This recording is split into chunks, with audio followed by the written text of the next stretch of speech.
2020년 1월 31일 금요일 요한복음 7장 53절로 8장 11절 말씀. 다 각각 집으로 돌아가고 예수는 감람산으로 가시다.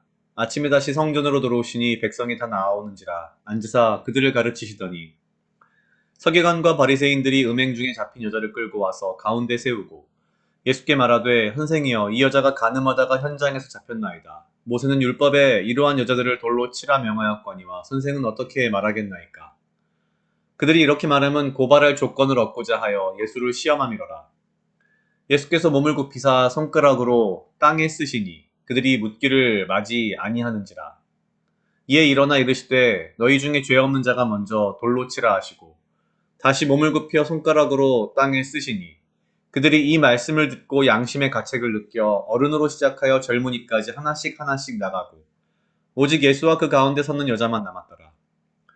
예수께서 일어나사 여자의 외에 아무도 없는 것을 보시고 이르시되 여자여 너를 고발하던 그들이 어디 있느냐 너를 정죄한 자가 없느냐. 대답하되 주여 없나이다. 예수께서 이르시되 나도 너를 정죄하지 아니하노니 가서 다시는 죄를 범하지 말라 하시니라. 아멘. 오늘 요한복음 7장 마지막 절부터 8장 11절까지의 말씀입니다. 우리가 잘 알고 있는 간음한 여자에 대한 예수님의 말씀입니다. 굉장히 유명한 말씀이죠. 너희 중에 죄 없는 자가 먼저 돌로 치라. 사실 굉장히 중요한 사건이기도 하지만 글쎄요. 그냥 저도 살면서 보면은 굉장히 악용되는 인간의 어떤 잘못된 믿음에 의해서 욕심에 의해서 악용되는 구절이기도 합니다. 오늘 이 구절에 대한 자세한 이야기는 사실 제가 전에 했던 북 리뷰 중에 중동의 눈으로 본 예수에 보면 사실 자세히 나와 있기는 합니다. 긴 이야기들은 조금 그쪽을 참고하시고요. 사실 이 앞 장면에서 바리새인들과 대제사장들이 예수를 잡으려 했지만 못 잡은 그런 일들이 벌어지고 그 일이 있음에 각각 다 집으로 돌아갑니다. 글쎄요. 싸움이랄까요? 전쟁으로 친다면 1회전이 이제 끝나고 2회전이 시작된 겁니다. 그리고 2회전을 이 대제사장들과 바리새인들은 굉장히 치밀하게 준비했습니다. 예수님은 이런 상황을 아셨겠지만 그럼에도 불구하고 굳이 가지 않으셔도 되는데 다시 성전에 들어가셔서 사람들을 가르치십니다. 재미있는 것은 간밤에 이 여자가 간음하다가 현장에서 걸렸습니다 라고 했지만 간음한 여자만 있고 간음한 남자가 없죠. 희한합니다. 뿐만 아니라 여기서 사실은 당시 이 성전 둘레에는 로마 군인들이 그 지붕 위에서 성전 안에서 일어날지도 모르는 어떤 로마에 대한 쿠데타, 어떤 집단 행동들을 사전에 제재하기 위해 지붕 위쪽에 수많은 로마 군병들이 배치되어 있었다고 합니다. 특히나 이날은 안식일이기도 했고 또 큰 유대인의 명절 이후의 안식일이기 때문에 더 아마도 로마 군인들의 경계는 삼엄했을 겁니다. 대제사장들과 이 바리새인들, 서기관과 바리새인들이 만들어 놓은 함정은 이렇습니다. 만약에 예수님께서 이 여자를 모세의 이 율법대로 돌로 쳐라 라고 하면은 많은 사람들이 돌로 치려고 덤빌 것이고 그럼 그 군중 안에서 집단 행동이 벌어질 것이며 당연히 로마 군병들이 투입되어서 이 사건의 주동자인 예수님을 잡아가게 될 것입니다.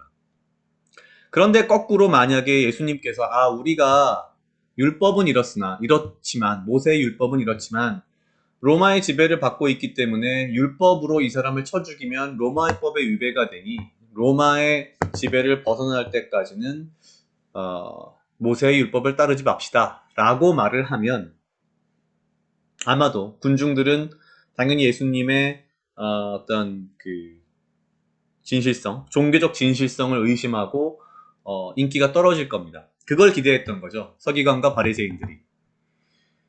문제는 예수님께서 굉장히 이상한 행동을 하십니다. 일단 2번이나 나오는데 손가락으로 땅에 뭔가를 쓰셨다고 합니다. 이게 무슨 뜻인가 하고 찾아보니 중동의 눈으로 본 예수에 나온 케네스 베일리 그도 같은 이야기를 했는데 종이에 글을 쓰면 안식일을 범하는 거랍니다. 안식일에 일을 하는 게 되는 거고. 대신 종이에 펜으로 글씨를 쓰지 않고 땅에 그냥 글씨를 쓰는 건 안식일을 범하는 게 아니랍니다. 그 땅에 흙 위에 쓴 것은 지울 수 있기 때문에 발로. 재밌는 건데요. 어쨌거나 이러한 행동들을 통해서 아마도 몇 가지를 의도하셨을 것 같습니다. 당시 서기관과 바리새인들보다도 더 율법에 정통했으며 심지어 당시 최신 유행 율법조차도 그 해석조차도 가장 잘 알고 있다는 이야기를 몸소 보여주신 것 같고요. 또 한 가지는 그 사이에 사람들이 도망갑니다. 어찌 보면 만약에 예수님께서 너희 중에 죄 없는 자가 먼저 돌로 치라 해놓고서는 그 사람들의 눈을 하나하나 희번뜩이면서 바라봤다면 도망가지도 못하고 돌로 치지도 못하고 매우 난처한 상황이었을 겁니다. 어찌 보면 본인을 공격한 예수님 자신을 함정에 빠뜨린 그 서기관과 바리새인들을 이미 용서하시고 그들이 도망갈 시간과 기회를 주신 것입니다. 결론적으로는 이러한 상황들을 통해서 이 여인을 살리시긴 했습니다. 맞습니다. 그리고 이 여인을 용서하신 것도 맞는 것 같습니다.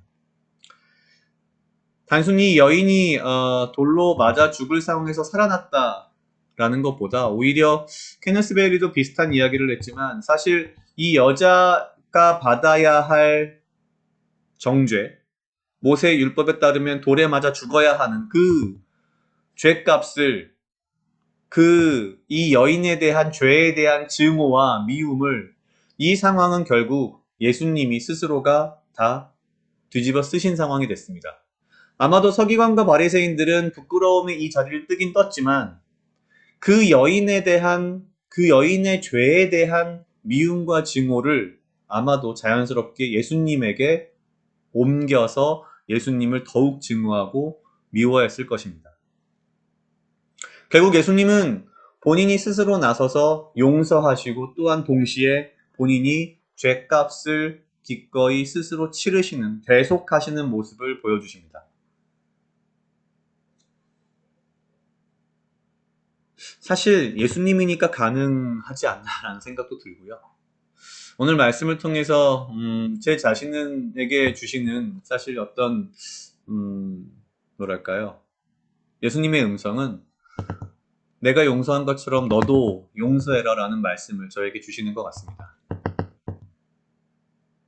용서도 하시고 대속도 하시고 이 모든 것을 다 한 번에 하신 그 예수님의 마음을 조금이라도 이해할 수 있는 그런 하루가 될 수 있도록 노력하겠습니다. 각자 약 2분 정도 묵상하시겠습니다.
다 같이 기도하시겠습니다. 하나님 아버지 감사합니다. 주여 이 하루도 나와 동행하여 주시옵소서. 주님, 나로 하여금 사랑하게 하시옵소서. 주여, 나를 해하려 하는 그 어떠한 무리들로부터 나를 지키고 보호하여 주시며 오직 주님이 주시는 지혜와 명철로 이 하루를 살아가고 나에게 필요한 건강과 육체적 강건함을 허락하여 주시옵소서.